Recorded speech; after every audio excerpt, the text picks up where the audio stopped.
我的父亲为你弟打下赫赫江山，但在他遇袭身亡之后，我却被贬到贫瘠的北凉。但我秦泽觉醒了至尊领主系统，是要取走女帝的一切。茶元真笑了笑，向众人宣称自己的雄心壮志。他要的不仅仅是秦泽，而是整个大前国土。对他来说，秦泽只是一个踏脚石而已。他计划解决秦泽之后，统御整个草原，正式称王，并举行开国大典。这番话充满了豪气，茶元真心潮澎湃，眼中充满了遐想。屠杀东赞同茶元真的计划，认同他的理念。他感叹着之前对北湖的担忧，但现在终于能睡个好觉了。茶元真听了后大笑着下令，要求士兵立即传达命令，凡是有大前兵马前来，直接杀过去，不论多少人，让他的军师能够睡个安稳觉。士兵们领命而去。屠杀东表达了对茶元真的感激之情，并表示将来必定鞠躬尽瘁，死而后已，为他追随到底。茶元真鼓舞士气，希望与屠杀东共同创造辉煌事业，留下千古美名。2天后，在草原上，秦泽率领着大军缓慢前行，后面跟随着大量的马匹，这些都是之前从2个部族中得到的。秦泽打开系统属性面板，查看着自己的兵力情况，已经积累了大量的积分，可以兑换更多的兵力。然而，他并不急于兑换，因为目前的兵力已经足够应对局势，剿灭最后一个大渊部族只是时间问题。在巨鹿关外，黄天虎抱怨着膝盖的疼痛，心中焦急不安。黄元朗决定先派士兵去谈判，希望能够顺利通过巨鹿关。但士兵回来报告大渊部族已经占领关口，黄元朗心中一沉，局势十分危急。茶元真听闻谈判的消息，冷笑道：“又在耍花招，杀了北湖这么多人，现在却来谈判，简直可笑。我们的兵力强大，根本不需要听信他们的话，直接杀过去。”他毫不犹豫地下令，士兵们兴奋地应命而去。草原上，黄元朗焦急地等待着消息，士兵们急匆匆地回来报告大胡马军即将杀至。黄天虎下令冲出去，他相信盘龙军的精锐能够取胜。在战场上，黄天虎振臂高呼：“杀！全歼胡马，与我扬名天下！”盘龙军士兵们齐声呐喊，气势汹汹地冲向敌军。两军在战场上对峙，气氛紧张。胡马将领百余昂怒气冲天，高举巨刀，咆哮着对着远处的黄天虎发起了挑衅。黄天虎同样怒火中烧，手握大刀对百余昂怒斥反击。两人言辞激烈，彼此不肯示弱。百余昂更是不屑一顾，要求黄天虎报出自己的名号，否则就不止一杀。黄天虎并不畏惧，声称自己乃是大前国的常胜将军，黄龙之子。他提及自己父亲黄龙的名号，试图压制对方的气焰。但百越昂对此嗤之以鼻，认为黄天虎只是个无名之辈，不足为惧，更是恶毒的威胁，要杀了黄天虎后收其父母为奴。这番言语刺激了黄天虎，他怒不可遏，决心与之决一死战。战场上，双方士兵鼓噪着，气势汹汹，仿佛随时要爆发出激烈的厮杀。茶元真和屠杀东则在旁观察战局，分析敌我的形势。他们认为秦泽的大军还未出现，因此决定在此地与之交战，等待最佳时机。在战场另一侧，卫青冷眼旁观，认为战斗越激烈越好，同时派遣士兵传达战况给主公。他细心观察着战场上的每一个细节，包括胡马兵的战术和盘龙军的表现。战斗开始，双方厮杀正酣，黄天虎被士兵护卫在后方，不断督战，而黄元朗心中却清楚，自己所在的盘龙军势单力薄，而胡马军却在不断增援。他感到绝望，决定挺身而出，与敌人拼死一搏。当黄元朗与百越昂正面交锋时，气氛凝重，两人挥刀砍向对方，刀光剑影交错，火花四溅。百越昂速度极快，但黄元朗更胜一筹，狠辣的攻势让百越昂身处险境。在一瞬间，黄元朗的刀砍中了百越昂的脖颈，鲜血飞溅，百越昂无力的倒地。黄元朗毫不留情，立刻斩下对方的人头。黄天虎见状大喜，不断叫好，而黄元朗冷酷无情，将人头提起，策马向黄天虎冲去。就在这时，黄元朗突然对着黄天虎挥刀，狠狠一击，将他斩杀。场面一时间骇然，士兵们惊呼失声，不明白黄元朗为何要杀自己。黄元朗却不理会他们，冷漠地离开战场，心中只有一个念头：生存。他决定不惜一切代价生存下去，即便是投效秦泽，也在所不惜。狂风呼啸，带着战场的残酷混乱声声。黄元朗心头只有一个信念，那就是活着离开这场混乱。在两军对峙的关键时刻，黄天虎却被自己的副手黄元朗所杀，这种背叛令人震惊。然而此时此刻，所有人都只能顾及生死存亡，没有时间去思考太多。盘龙军的防线在厮杀声中节节败退，胡马大军的数量优势逐渐显现。在这片苍茫的草原上，悲壮的厮杀氛围弥漫着。与此同时，黄元朗孤身奔向了卫青所率领的大军，他手持2颗鲜血淋漓的人头，高声呼喊着要见王爷。卫青心头一惊，他早就察觉到盘龙军的混乱，没想到黄元朗竟然会逃跑。看着他手中的人头，卫青心中升起了疑虑。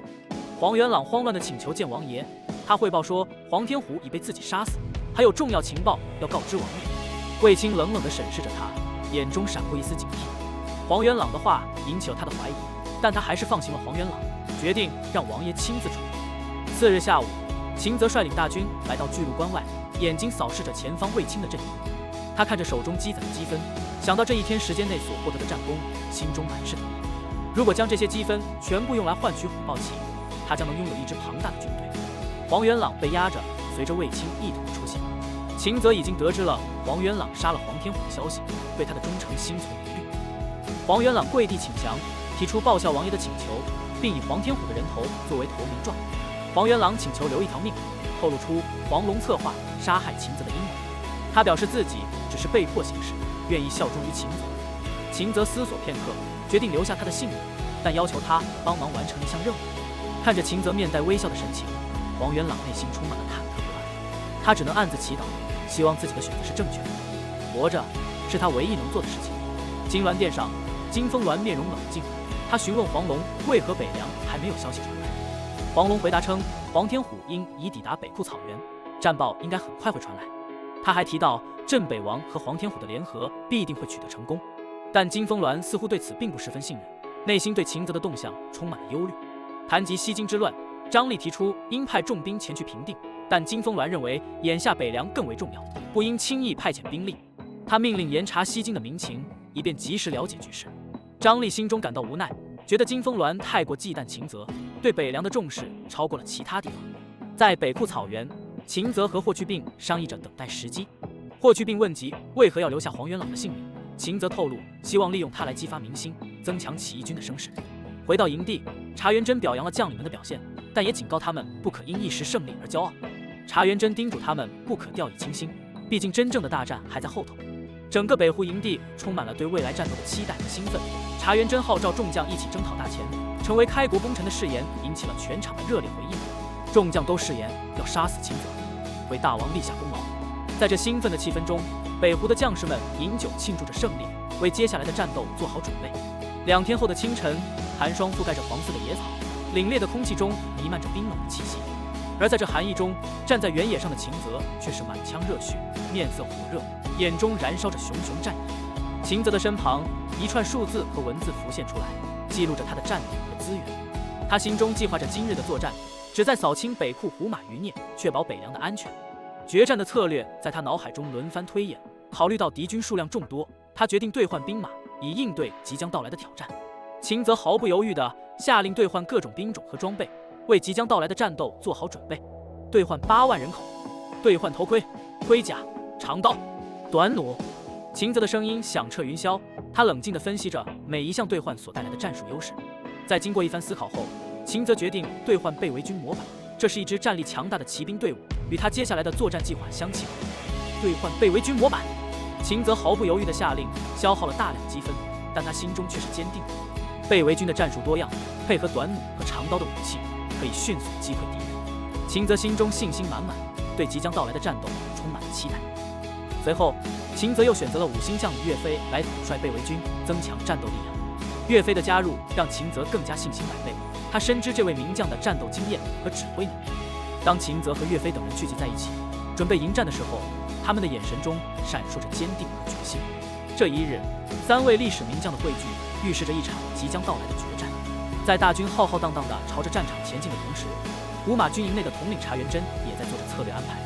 他决定出动大量兵力迎击秦泽的挑战，绝不留情。随着双方的准备和部署，一场生死决战即将拉开序幕。秋风吹拂，草屑纷飞，草原上弥漫着一片激烈的战役。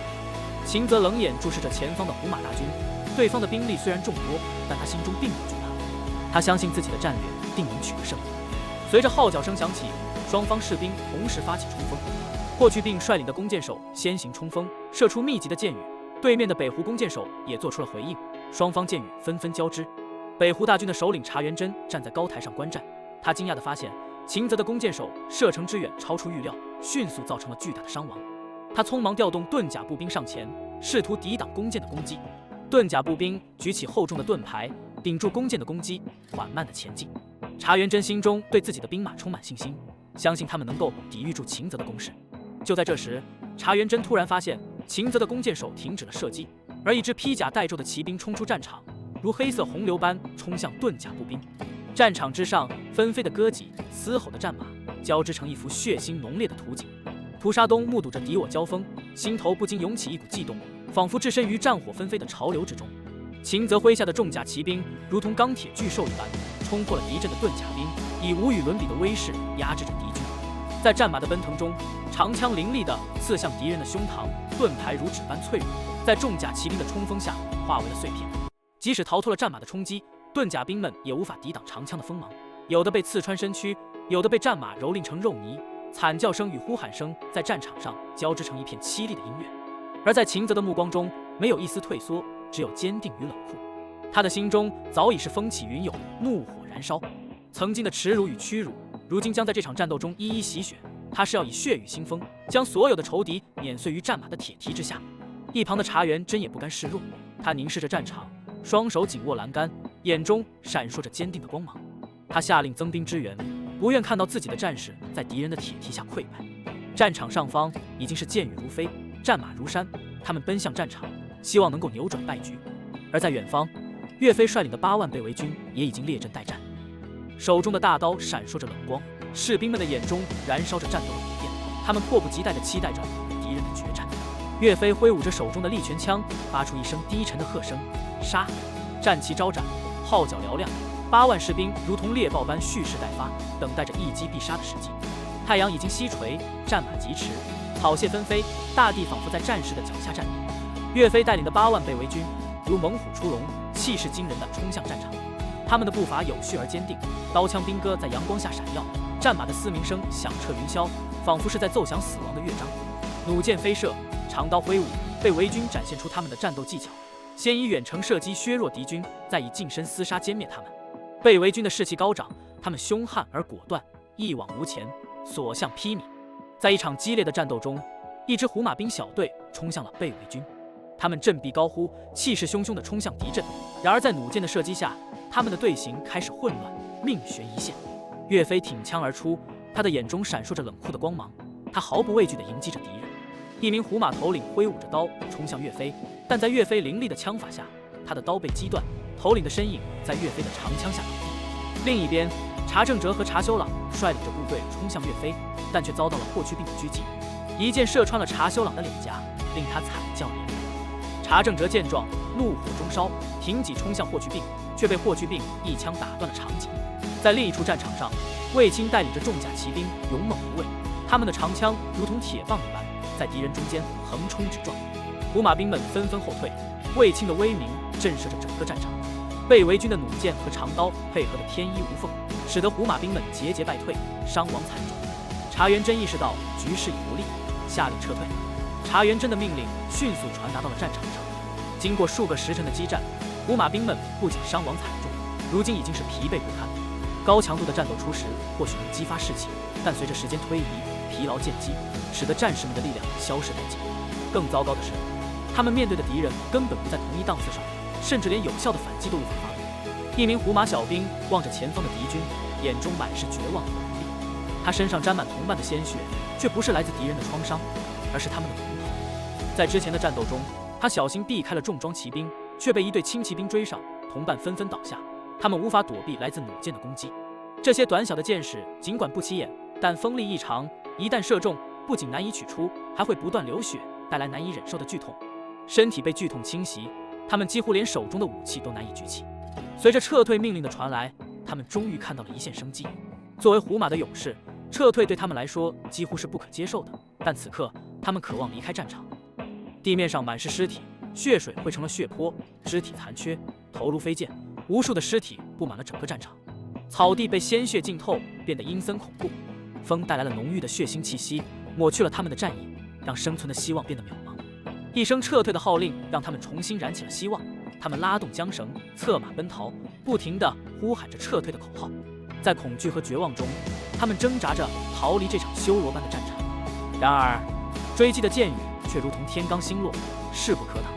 霍去病一声令下，弓箭手们如同鬼魅般展开了攻击，箭矢如雨般倾泻而下，弓弦震动，箭矢呼啸而至，每一根箭都是死亡的使者，让胡马兵们心生恐惧。虎豹骑和被围军士兵们挥舞着手中的兵刃，无畏弓箭，展现出顽强的战斗意志。大片的胡马兵倒在了血泊中，尸体堆积如山，厮杀声和金戈交鸣声响彻天地。